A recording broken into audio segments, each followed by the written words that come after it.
So hello everyone, मेरा नाम मुकेश है और आज से मैं अपना यूट्यूब चैनल शुरू कर रहा हूँ जिसके अंदर मैं सिर्फ साइकोलॉजी की बात करूंगा कि how you can improve your psychology to have very good trading career. So let's talk about this. सभी ने ये सुना होगा कि 90% लोग ट्रेडिंग के अंदर फेल होते हैं। तो मोस्टली क्या होता है कि बहुत सारे लोग नॉलेज के पीछे भागते हैं। नॉलेज के पीछे मतलब कि वो इंडिकेटर सीख लेते हैं, वो सपोर्ट रेजिस्टेंस सीख लेते हैं, वैसे सीख लेते हैं, वाईसीटी सीख लेते हैं, वो सब चीज़ें सीख लेते हैं, लेकिन उनके काम में कुछ नहीं आता है। क्यों नहीं आता है, इसी के बारे में हम आज बात करेंगे। तो पहली चीज हमें ये समझना चाहिए कि ट्रेडिंग के अंदर साइकोलॉजी क्यों मैटर करती है।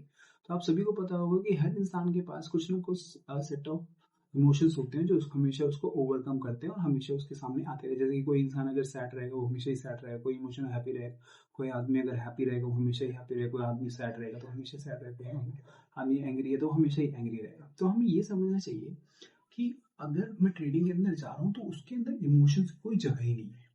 और अगर आपको लगता है कि उसकी कोई जगह है तो आप मत आइए ट्रेडिंग के अंदर, क्योंकि आपको लगेगा कि इमोशनली डिसीजन लेके आप कुछ अच्छा कर लोगे। तो मैं बता रहा हूँ, मैंने बहुत सालों से ट्रेडिंग करी है और मुझे पता है कि ये ईजी नहीं होता है।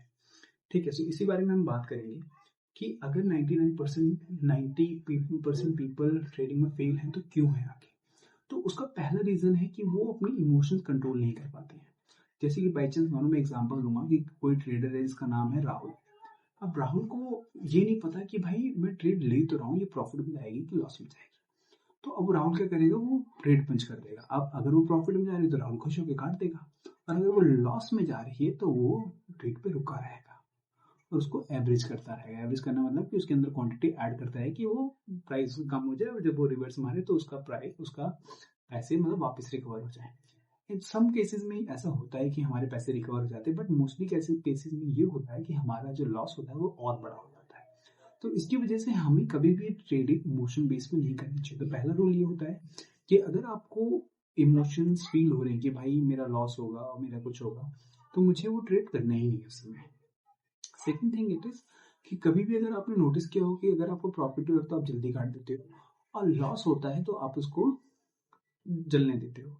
वो लॉस धीरे धीरे $10, $20, $30, $40, $50 और धीरे धीरे $100 आपका अकाउंट ब्रीच हो जाता है और आपका अकाउंट खत्म हो जाता है।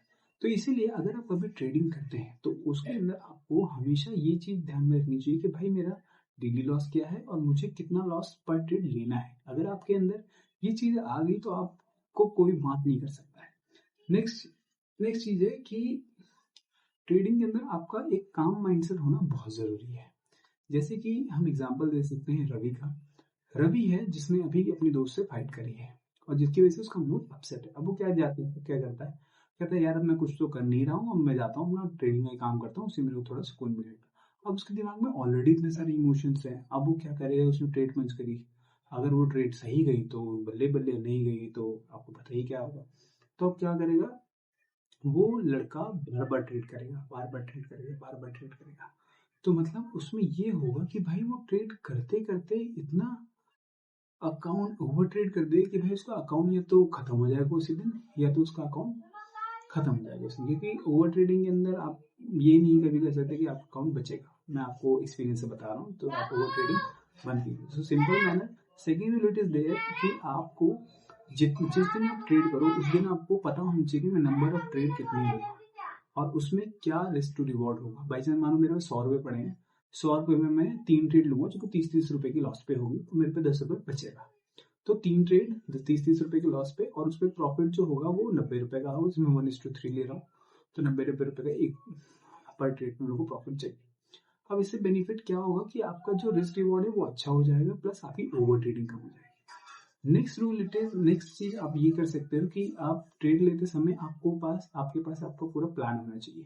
प्लान मतलब कि एग्जैक्टली अगर मैं ट्रेड लेने जा रहा हूँ तो उसके अंदर क्या देखूंगा, क्या करूंगा, किस चीज से ट्रेड लेना है, किस चीज से ट्रेड नहीं लेना है, मुझे क्या नहीं करना है, ये चीज।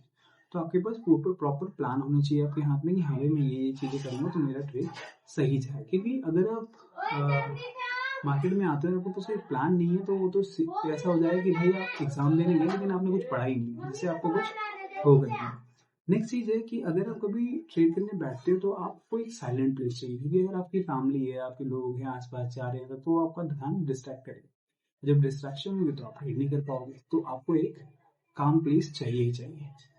और ऐसे ही मैं मोर वीडियोस लाता रहूँगा जिसमें मैं आपको बहुत सारे टिप्स देता रहूँगा, जिसके लिए आप प्लीज़ इस चैनल को सब्सक्राइब कर लीजिए और मुझे सपोर्ट कीजिए कि मैं और साइकोलॉजी बेस्ड वीडियो लाऊं जिसमें आपकी मैं और हेल्प कर सकूं। तो अभी मैं ये शॉर्ट वीडियो बना रहा हूँ क्योंकि मुझे नहीं पता कैसा रिस्पॉन्स होगा। अगर रिस्पॉन्स अच्छा होता है तो मैं और वीडियोस बनाऊंगा जिससे आपकी साइकोलॉजी और इम्प्रूव होगा और आप एक बेटर ट्रेडर बन पाओ और आप अपनी फैमिली को हेल्प कर पाओ। Thank you so much for watching this video and I really appreciate if you like, comment and share this video with your friends.